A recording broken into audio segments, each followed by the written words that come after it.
Hello लाडक्या बहिणींनो आणि लाडक्या ताईंनो, मुख्यमंत्री माझी लाडकी बहीण योजना आणि त्याचा 17वा हप्ता 18वा हप्ता हा अनेक लाडक्या बहिणींच्या लाखो बहिणींच्या अकाउंटला क्रेडिट झालेला नाहीये. तर अशा बहिणींसाठी आनंदाची बातमी घेऊन आलोय. खुश खबर, खुश खबर, खुश खबर. आपल्या प्रयत्नांना यश आलेलं आहे लाडक्या बहिणींनो. तुम्ही घेतलेल्या प्रयत्नांना, तुम्ही केलेल्या इश्यूजला, तुम्ही केलेल्या सपोर्टला आता यश संपादन झालेलं आहे. आंदोलन आणि आरटीआयच्या माध्यमातून आता लाडक्या बहिणींनो, ज्याही बहिणींना 17वा हप्ता भेटलेला नव्हता, 18वा हप्ता भेटलेला नव्हता आणि सोबत 19वा हप्ता, हे तिन्ही हप्ते एकत्र भेटण्यासाठी सरकारने त्यांचेच जे अधिकारी आहे, पदाधिकारी आहे, यांनी पडताळणी करायला सुरुवात केलेली आहे. आणि सोबतच ज्या बहिणींची केवायसी झालेली आहे आणि त्या जर आता निकषामध्ये बसल्या तरच त्यांना तो लाभ भेटणार आहे. अदरवाईज ज्या बहिणींना आता डिसेंबर पर्यंतचा लाभ भेटलाय त्यांचा इथून पुढे लाभ बंद होऊ शकतो. म्हणून प्रत्येक बहिणींनी कमेंट बॉक्समध्ये कमेंट करणं गरजेचं आहे. तो डाटा आपण काय करतो, एका ठिकाणी कन्सोलिडेट करून सरकार जेव्हा आपल्याला आरटीआयचा आन्सर देतील तेव्हा त्यांना आपल्याला ते प्रगट करायचं आहे. म्हणून लाडक्या बहिणींनो, सगळं तुम्हाला व्हिडिओच्या माध्यमातून दाखवतो. सर्वात पहिले तुम्हाला खुशखबर दाखवतो. बघा बघा लाडक्या बहिणी, अधिकाऱ्यांनी दिलेल्या माहितीनुसार अर्जाची तांत्रिक पडताळणी केली जात आहे. यातील सर्व त्रुटी दूर झाल्यानंतर प्रलंबित हप्ते एकत्रितपणे जमा केले जातील. म्हणजे आपल्या प्रयत्नांना यश आलेलं आहे. तर तुम्ही काय करायला पाहिजे, काय नाही, सगळं सगळं व्हिडिओच्या माध्यमातून सांगणार आहे. तर व्हिडिओला शेवटपर्यंत नक्की बघा लाडक्या बहिणींनो. प्रत्येक गोष्ट आपल्या हिशोबाने आता इथून पुढे होणार आहे. बघा, निकषात बसते म्हणजे का लाडक्या बहिणीचा इंटरव्ह्यू घेतलाय, निकषात बसते. ई केवायसी पण केली तरीही ₹1500 बंद झाले. लाडकीला हप्ता न येण्याचं कारण काय? सगळं सांगतो मी तुम्हाला. नोव्हेंबर महिन्यात मध्ये का नाही आले? कारण त्यांनी रिझन दिलं की ई केवायसी चुकली आहे. ज्या बहिणींनी होच्या जागी नाही, नाहीच्या जागी हो केलं, चुकीचे व्हिडिओ पाहिले तुम्ही, चुकीच्या युट्यूबरचे व्हिडिओ पाहिले आणि आता ते काहीही सांगत आहे तरी तिथे लाखो व्ह्यूज असतात आणि आपण इतकं लाडक्या बहिणींसाठी लढतोय तरी सुद्धा व्ह्यूज येत नाही आपल्या चॅनलला. बरोबर. कालचा एक व्हिडिओ लाडक्या बहिणीनं तुमच्यामुळे अख्ख्या महाराष्ट्रामध्ये पसरला आणि त्याच्या माध्यमातून सरकारला हा निर्णय घेतला. आत्ताची न्यूज आहे, सगळे तुम्हाला दाखवतोय. लाडकी बहीण योजना पुन्हा एकदा वादाच्या भोवऱ्यात सापडली आहे. लाडकी बहीण योजनेत महिलांना डिसेंबरचा हप्ता मिळाला आहे. मात्र अनेक महिलांच्या खात्यामध्ये पैसे जमाच झालेले नाही.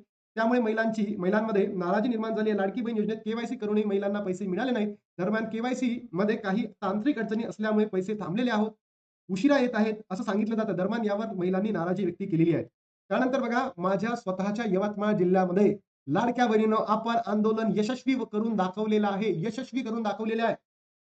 न्यूजवर चालू आहे सगळं. आपण लाडक्या बहिणीनं पुढाकार घेतला, आपल्या टीमनी पुढाकार घेतला आणि यवतमाळमध्ये यशस्वीरित्या लाडकी बहीण योजनेचा काय करून दाखवलेला आहे, डंका वाजून दाखवलेला आहे. आणि 100% सांगतो तुम्हाला, पैसे भेटणार म्हणजे भेटणार लाडक्या बहिणींनो. लाडक्या बहिणी बघा इथे, लाडकी लाडकी बहीण योजना, बहिणींना आक्रोश, हप्ता बंद झाल्यानं अश्रू अनावर. यवतमाळमध्ये लाडक्या बहिणींना अश्रू अनावर झालेत. ई केवायसी करूनही हजारो पात्र महिला नोव्हेंबर आणि डिसेंबरच्या महिन्यातील लाभ न मिळाल्यामुळे यवतमाळतील गाड्यात धडक मारली. डायरेक्ट आक्रोश होता. डायरेक्ट आम्ही सगळ्यांना भेटून आलो लाडक्या बहिणींनो. आणि सांगतोय, जोपर्यंत सरकार लाडक्या बहिणींचे हप्ते जमा करणार नाही तोपर्यंत आता मी चूप बसणार नाही आहे. सरकार बोगस आहे, सरकार ढोंगी आहे, सरकार नालायक आहे आणि या सरकारने तुमच्या लाडके बहिणी ज्या पात्र होत्या त्यांचे सुद्धा पैसे बंद केलेले आहेत. म्हणून येणाऱ्या निवडणुकीमध्ये सरकारला दाखवून द्या लाडक्या बहिणींनो तुम्ही की तुमच्या मध्ये किती पॉवर्स आहेत. तुम्ही यामुळे जिल्हा परिषदेच्या निवडणुकीमध्ये काय बदल करू शकता हे सगळं तुमच्यामध्ये आहे, तुम्ही करू शकता. ब्रेकिंग न्यूज आहे लाडक्या बहिणींनो. त्यानंतर बघा, लाडकी बहीण योजनेत पोड गावातील 48 वर्षीय महिलेने याबाबत नाराजी व्यक्त केली. त्यांनी म्हटलंय, मी स्वतः अनेक महिलांना ई केवायसी करण्यासाठी मदत केली आहे. केवायसी करण्यासाठी मदत करूनही त्यांना त्यांचे मानधन मिळाले नाही. त्यांनी सांगितले की मी खूपदा सरकारी ऑफिसच्या फेऱ्या मारल्यात परंतु तिकडूनही काहीच उत्तर मिळालं नाही. केवायसी मध्ये नक्की प्रॉब्लेम काय हे कुणीच सांगत नाहीये. यासाठी बघा मी एक आवाज उठवला होता. तुम्ही जर पहिले माझे व्हिडिओ बघितले असेल ना, की सरकारने अॅक्नॉलेजमेंट करावं, की बाबा त्या बहिणींची ई केवायसी खरंच योग्य रीतीने पूर्ण झाली आहे की नाही झाली आहे. हा आवाज उठवणारा महाराष्ट्रातील एकमेव तुमचा भाऊ असेल. बाकीचे फक्त भाऊ हा पैसे भेटणार आहे, 2 दिवसात भेटणार आहे, 3 दिवसात भेटणार आहे, असे करते. पण आपण तुमच्या आवाजासाठी, तुमच्या हक्कासाठी नेहमी तुमच्या पाठीमागे उभं राहणार आहे आणि लाडक्या बहिणींनो हे सगळं तयार करून आणणार आहे आपण सगळे. लाभार्थी महिलांनी ई-केवायसी बाबत माहिती सांगितली की गावाकडे ही अडचण पाहायला मिळाली. 100% गावातील महिलांना पहिलेच तर त्या या डिजिटल लिटरसीमधून बाहेर आहेत आणि त्यांना खरंच हा फॉर्म भरता येईल का? त्याच्यात सरकारचे प्रश्न चुकले. त्याच्यात बाकीचे जे युट्यूबर्स आहेत चुकीची माहिती देऊन लाडक्या बहिणींना चुकीची माहिती देतात आणि त्याच्या माध्यमातून लाडक्या बहिणी फॉर्म भरतात तेव्हा त्यांचे फॉर्म चुकतात. सर्व निकषामध्ये बसून तांत्रिक अडचणीमुळे सांगितलं जात आहे आणि आता आमचा लाभ बंद केलेला आहे. सरकारने लवकरात लवकर ज्याही बहिणींची ई केवायसी चुकलेली आहे त्यांच्यासाठी पुन्हा ई केवायसीची फॉर्म सुरू करावे, रिसबमिट करण्यासाठी, अपडेट करण्यासाठी. ज्या बहिणींची ई केवायसी राहिलेली आहे त्यांच्यासाठी सुद्धा सरकारने लवकरात लवकर पुढे येऊन ही केवायसी पोर्टल सुरू करावं आणि नवीन फॉर्म सुद्धा लाडक्या बहिणींना पुढे द्यावेत, असं माझी अंतःकरणातून इच्छा आहे. तुम्हाला सुद्धा काय वाटतं नक्की कमेंट बॉक्समध्ये सांगा. तुमच्या प्रतिक्रिया येणं अत्यंत गरजेचं आहे. जितक्याही बहिणी व्हिडिओ बघत असेल प्रत्येकाने कमेंट करा, कारण तो डाटा आपल्याला ॲज अ पुरावा, ॲज अ एव्हिडन्सेस म्हणून सरकार विरोधात वापरायचा आहे आणि लाडक्या बहिणींनो या ठिकाणी तुमचा जो सपोर्ट आहे तो भेटणं गरजेचं आहे. तो भेटला तरच आपण आपलं युद्ध जिंकू शकतो. भलेही आपल्याजवळ शस्त्र नाही, सरकार सगळं करत आहे, पण आपण आज हार मानणार नाहीये. आपण मैदानामध्ये उतरणार आहे. जसं यवतमाळमध्ये पुन्हा आमची टीम उतरली. सोबत आता बुलढाण्यामध्ये एकट्या बुलढाण्यामधून 30,000 बहिणी अपात्र ठरल्या. पॉसिबलच नाहीये. पॉसिबल म्हणजे पॉसिबलच नाही. सरकारने इतका बोगस कारभार केला, ढोंबळ कारभार केलेला आहे. सगळे पैसे लाडक्या बहिणींचे कुठे वापरले? निवडणुकीमध्ये. म्हणून लाडक्या बहिणींनो, सरकारने तुमचे सर्वांचे पैसे बंद केलेले आहेत. लाडकी बहीण योजनेत केवायसी करण्याची शेवटची तारीख 31 डिसेंबर होती. त्याआधी ई-केवायसी करूनही अनेक महिलांच्या खात्यामध्ये पैसे जमा झाले नाहीत. याबाबत अधिकाऱ्यांनी माहिती देताना सांगितले, बहुतेक फॉर्म हे चुकीच्या पद्धतीने भरले आहेत किंवा तांत्रिक त्रुटीमुळे. बहिणींनी चुकीचं नाही, तुम्ही चुकीचे आहात. बहिणी चुकीच्या नाही आहेत. सरकार बोगस आहे. सरकार ढोंगी आहे. सरकारने तर मी म्हणतो राजीनामा द्यायला पाहिजे. इतकं बोगस सरकार आहे. फक्त आणि फक्त त्यांना सीट्स पाहिजे. लाडक्या बहिणींचं त्यांना काहीही घेणं देणं नाही. फक्त निवडणुकीसाठी वापरतात ॲज अ वोट बँक म्हणून. म्हणून लाडक्या बहिणींना बघा NPCI मॅपिंगद्वारे आधार बँक लिंक्स हा अडथळा ठरत आहे. पडताळणी दरम्यान चुका लक्षात येत आहेत. यामुळे पैसे जमा होण्यास अडचणी येत आहे. आणि बघा अधिकाऱ्यांनी दिलेल्या माहितीनुसार अर्जाची तांत्रिक पडताळणी केली जात आहे. केली जात आहे. यातील सर्व त्रुटी दूर झाल्यानंतर प्रलंबित हप्ते म्हणजे काय? जेही हप्ते पेंडिंग भेटलेले नाहीयेत तुम्हाला, हे सगळे हप्ते तुमच्या अकाउंटला क्रेडिट केले जाणार आहे एकत्रितमध्ये. बघा याच्यापेक्षा आनंदाची बातमी कोणती असू शकते लाडक्या बहिणींनो?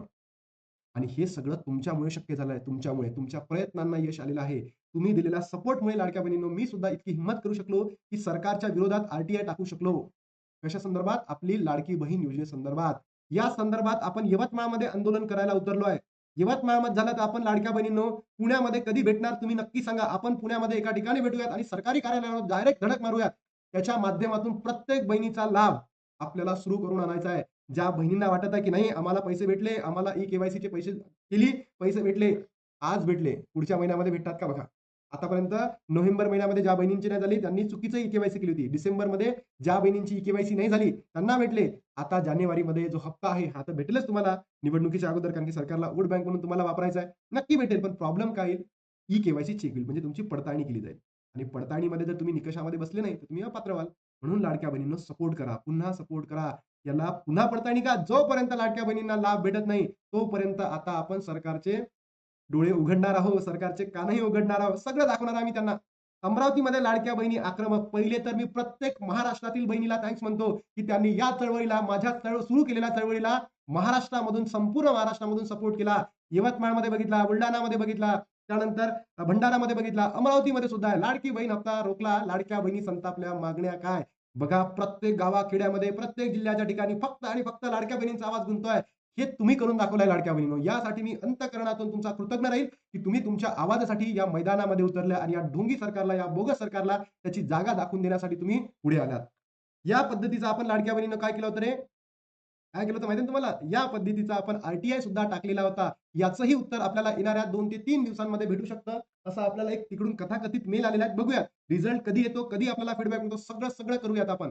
नंतर तुमच्यापैकी कोणीही तुमचे मित्र-मैत्रिणी असतील, त्यांना तुम्हाला पॉलिटिकल सायन्स म्हणजे कॉम्पिटिटिव्ह स्पर्धा परीक्षा शिकवायची असेल, यू-पी-एस-सी, एम-पी-एस-सी, तर लाडक्या बहिणींनो हे माझं ॲप आहे जी-के अकॅडमी. प्ले स्टोअरला जाऊन तुम्ही बघा आणि सगळं तुम्हाला त्या ठिकाणी मिळेल. आणि याचबरोबर लाडकी बहीण जी योजना आहे, बरोबर ना, 17वा 18वा हप्ता तुम्हाला भेटणार म्हणजे भेटणार. आनंदाची बातमी आहे लाडक्या बहिणींनो, आपल्या आंदोलनाला यश आलं आणि आर-टी-आयला सुद्धा यश आलेलं आहे. तर त्यासाठी पुन्हा एकदा अंतःकरणातून मी तुमचा आभारी आहे. असा सपोर्ट करत राहा. एक दिवस नक्की येईल. इथून ऑलमोस्ट आपण 15 दिवस घेऊन चालू. या 15 दिवसामध्ये तुम्हाला लाडक्या बहिणींनो तुमचा लाभ तुमच्या अकाउंटला क्रेडिट होतील म्हणजे होतील. तर नक्की कमेंट करा, तुमच्या प्रतिक्रिया कळवा. सोबतच लाडक्या बहिणींनो काहीही झालं तर आपण एक पोर्टल सुद्धा जारी करू, एक ग्रुप बनवू आणि तिथे तुमच्या प्रत्येक गोष्टी सांगा, जेणेकरून सरकार विरोधात आपल्याला हे सगळं उपस्थित करता येईल. आता थांबतो आणि भेटतो तुम्हाला नवीन व्हिडिओमध्ये. तोपर्यंत जय हिंद, जय महाराष्ट्र, जय श्रीराम.